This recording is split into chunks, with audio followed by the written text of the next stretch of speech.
In the heart of what seemed a peaceful corner of the world, bathed in the golden light of a perfect afternoon, lay the small town of Havenwood. It was a place where time seemed to slow, where the days were measured by the slow crawl of the sun across a vast, open sky. Here, Eleanor Vance found her sanctuary, a field of wildflowers that bloomed with an almost defiant vibrancy. With a smile that mirrored the sun's warmth, she would stand before her easel, translating the beauty of the world onto her canvas, her paintbrush dancing with practiced grace. But tranquility is often a fragile thing. As dusk settled, casting long, purple shadows across the landscape, the scene changed. The field was empty. The easel stood alone, a silent sentinel against the fading light, with a single, forgotten paintbrush lying in the cool grass. The vibrant colors of the day had been replaced by a chilling premonition, and soon a new image began to populate the town.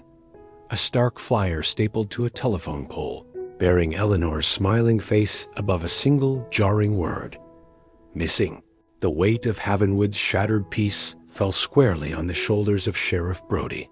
In the dim, unforgiving light of his office, surrounded by mountains of case files and coffee-stained reports, his exhaustion was palpable.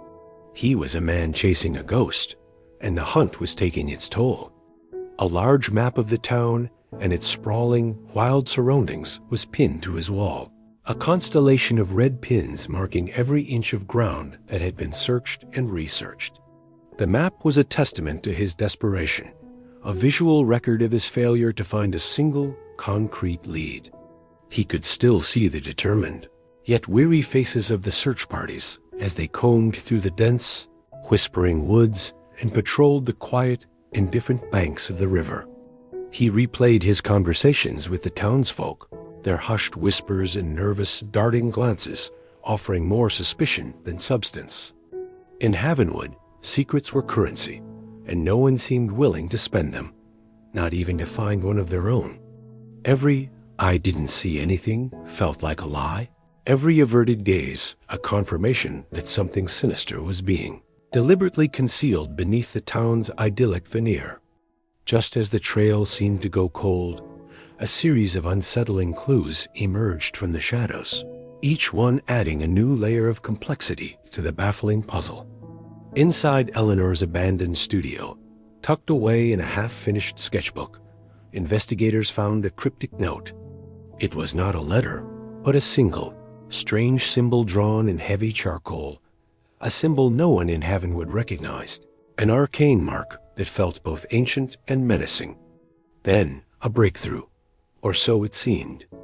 A local fisherman, a man who had spent his entire life on the river, came forward. He spoke of seeing a dark, unfamiliar car, a sedan with tinted windows, speeding away from the edge of town on the very night Eleanor vanished. He remembered how it kicked up a cloud of dust, disappearing into the darkness with a reckless urgency. The most tangible piece of evidence was discovered near the riverbank, where Eleanor often painted, a single, muddy boot print preserved in the soft earth.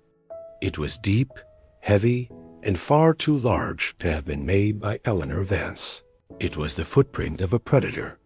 But the clues led nowhere. The symbol remained a mystery. The car was never identified, and the boot print matched no one in town.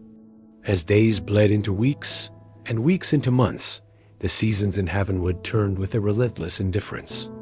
The vibrant flyers bearing Eleanor's face began to fade under the sun, the paper growing brittle before tearing away in the autumn wind, leaving behind only rusted staples.